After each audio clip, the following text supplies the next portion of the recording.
la Première Guerre mondiale. Des combats qui ont fait près de 10 millions de morts. Une guerre qui a ruiné la France et les pays d'Europe. L'arrêt des combats, ce n'est pas encore la paix. Si la guerre a été gagnée, il faudrait maintenant gagner la paix. Ce qui est vrai en 1918 l'est toujours en 2018. Nous devons chaque jour œuvrer à gagner la paix. Seule la fraternité peut garantir une paix durable, peut vaincre les pauvretés, peut éteindre les tensions et les guerres, peut extirper la corruption et la criminalité.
Le message du président de la République, M. Emmanuel Macron, à l'occasion du centenaire de l'armistice de 1918.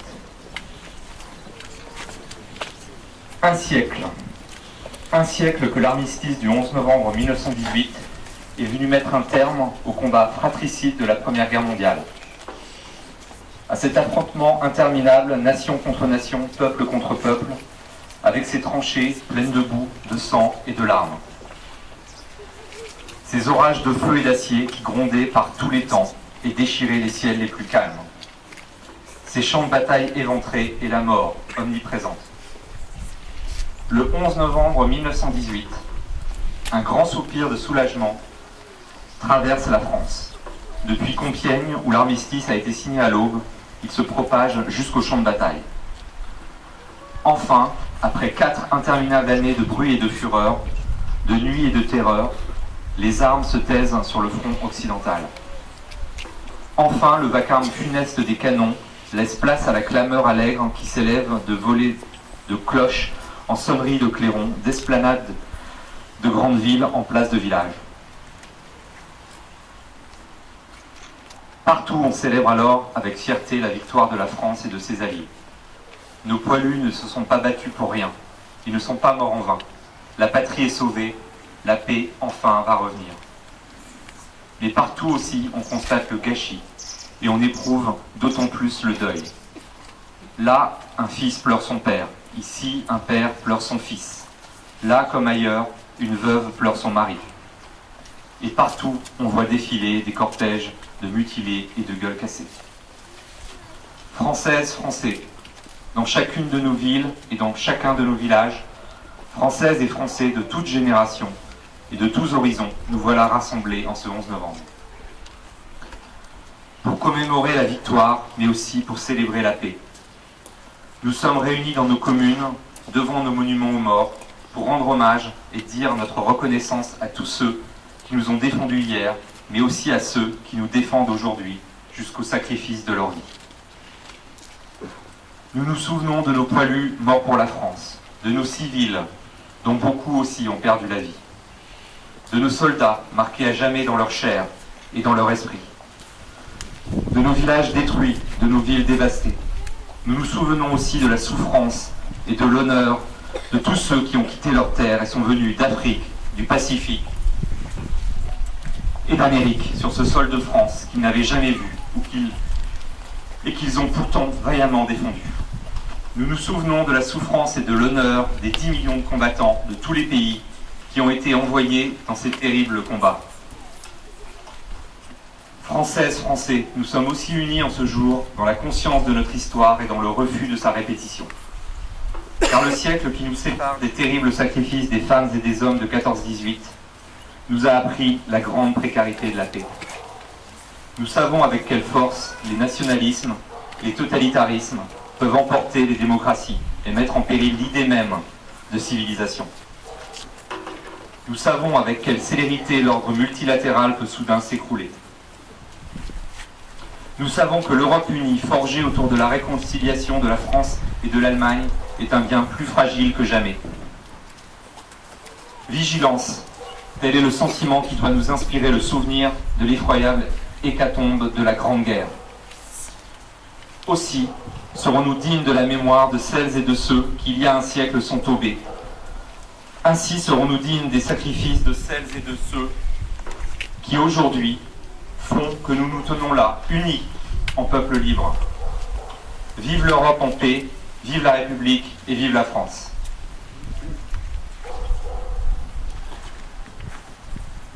Nous allons aussi mettre à l'honneur 3 soldats morts pour la France. Adjudant Émilien Mougin, 1er régiment de Space, mort pour la France au Mali le 21 février 2018. Mort pour la France. Maréchal des logis Timothée Termoncourt, 1er régiment des Space, mort pour la France au Mali le 21 février 2018. Mort pour la France. Caporal Boguz Pochilski, 2e régiment étranger d'infanterie, mort pour la France en Irak le 21 mars 2018. Mort pour la France.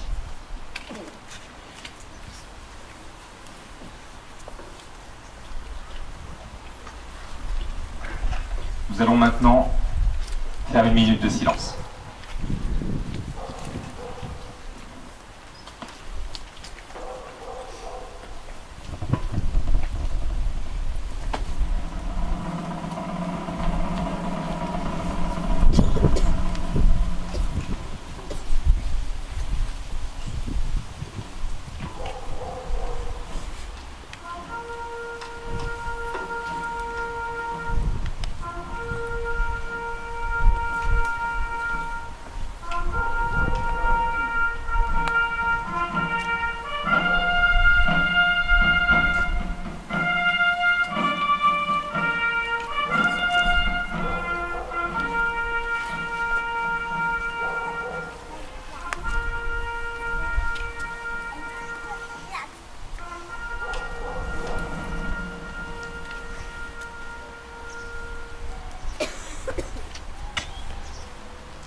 J'appelle maintenant M.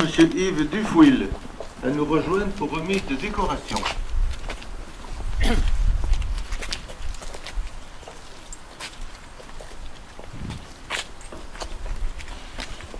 Les anciens combattants, bien entendu, sont honorés par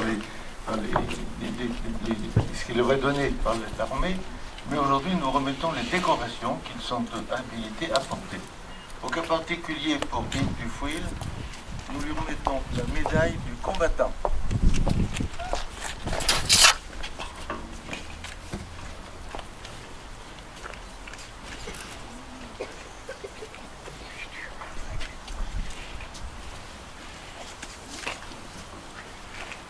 La médaille de reconnaissance de la nation au titre de l'Afrique du Nord.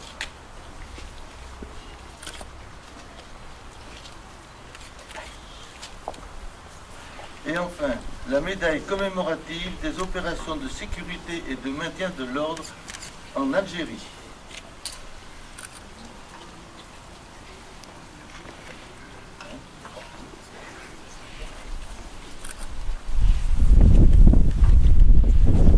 Je vous remercie. Je vais dévoiler, à l'occasion de la célébration de l'armistice de 1918, un nouveau nom sur le document aux morts, celui de Victor Delanoë. Né à Lheureux, mort au combat en octobre 1914 dans le Pas-de-Calais. Il ne figurait jusqu'à maintenant sur aucun monument aux morts. Il faut donc lui rendre hommage et remercier M. Ferron, ici présent, son arrière-petit-neveu, qui nous a fait connaître son cas et aussi celui de nombreuses victimes non identifiées.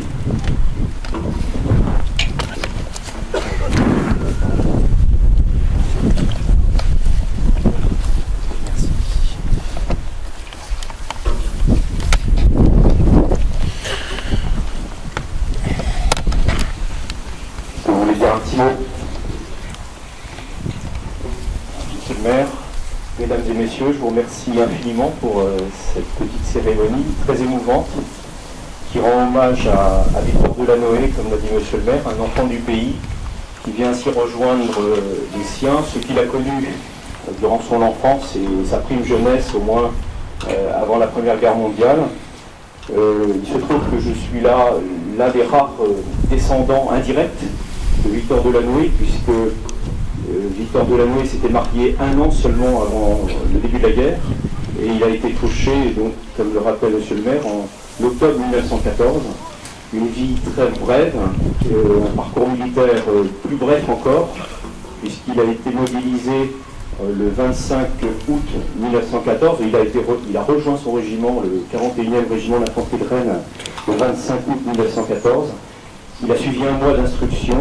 Tous ces détails sont rappelés par M. Lebrun dans son article de Ouest France, paru en début de semaine dernière. Je le remercie aussi vivement pour la qualité de cet article.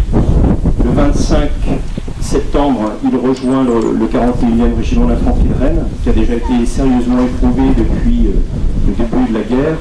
Il vient d'essuyer de lourdes pertes après la bataille de Craonne, c'est-à-dire sur le chemin des Dames, un lieu de mémoire qui fera surtout l'objet de théâtres d'opérations très violents, comme vous le savez, en 1917.